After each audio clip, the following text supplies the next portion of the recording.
네, 코로나 소식 하나 더 전해드리겠습니다. 4.15 총선이 한 달여 앞으로 다가왔는데 코로나19는 21대 총선 풍경도 많이 바꿔놓을 것으로 보입니다. 오늘 열린 국회 행정안전위원회에서는 4.15 총선과 코로나19 관련한 다양한 얘기들이 나왔는데 로인사이드입니다. 추가 경정예산 심의를 위해 열린 국회 행정안전위원회 전체회의 현안도 단연 코로나19 관련한 문제였습니다. 더불어민주당 김한정 의원은 투표율에 대한 걱정이 있다, 위험을 무릅쓰고 투표하러 나오는 유권자들에게 마스크를 지급하는 방안을 검토해야 한다고 진영 행정안전부 장관을 향해 말했습니다. 이에 진 장관은 중앙선거관리위원회와 한번 얘기해 보겠다고 답했습니다. 확진자 외 자가 격리 중인 이들은 어떻게 대처할 것인가? 라는 김 의원의 질문에 진 장관은 확진자는 사전 우편 투표할 수 있는 방안을 선관위에서 마련하고 있고 자가 격리자들도 우편으로 투표할 수 있는 방안을 생각해 볼 수 있다고 말했습니다.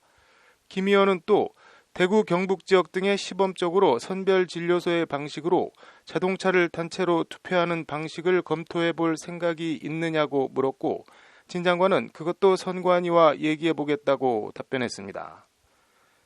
행안위원장인 민주당 전해숙 의원은 선거와 관련해 가장 중요한 질의 내용이라면서 내일 회의에서 선관위 사무총장으로부터 투표 시 마스크 지급과 확진자, 자가 격리자의 자동차 투표에 대해 답변을 듣도록 할 것이라고 말했습니다. 성사가 된다면 자동차에서 내리지 않고 자동차를 타고 가게를 지나가며 햄버거를 사는 것처럼 사상 초유의 드라이브 스루 투표가 시행되는 것입니다. 관련해서 일단 코로나19 확진자는 이번 총선에서 병원이나 생활치료센터, 자택에서 거소 투표를 할 수 있게 됩니다. 거소 투표는 몸이 불편해 투표소를 방문하기 어려운 유권자가 직접 투표소에 가지 않고 자신이 머무는 곳에서 투표할 수 있도록 하는 제도입니다. 선관위는 코로나19 확진자가 병원, 요양소, 수용소 등에 기거하거나 신체에 중대한 장애가 있어 거동할 수 없는 사람에 해당한다고 판단했다며 거소투표를 허용하기로 했다고 오늘 밝혔습니다. 거소투표 신고기간은 오는 24일에서 28일까지로 신고서는 28일 오후 6시까지 구시군의 장에게 도착하도록 우편으로 발송하면 됩니다. 문제는 신고기간 이후 코로나19 확진 판정을 받거나 투표일을 포함해 자가격리에 들어가는 경우입니다. 이와 관련 선관위 관계자는 현행법상 신고기간 이후 확진된 경우 거소투표 대상이 되지 않는다면서도 향후 코로나19 확산 상황을 지켜보면서 유권자의 투표권 행사에 불편함이 없도록 관계부처와 논의를 해나갈 예정이라고 여지를 남겼습니다.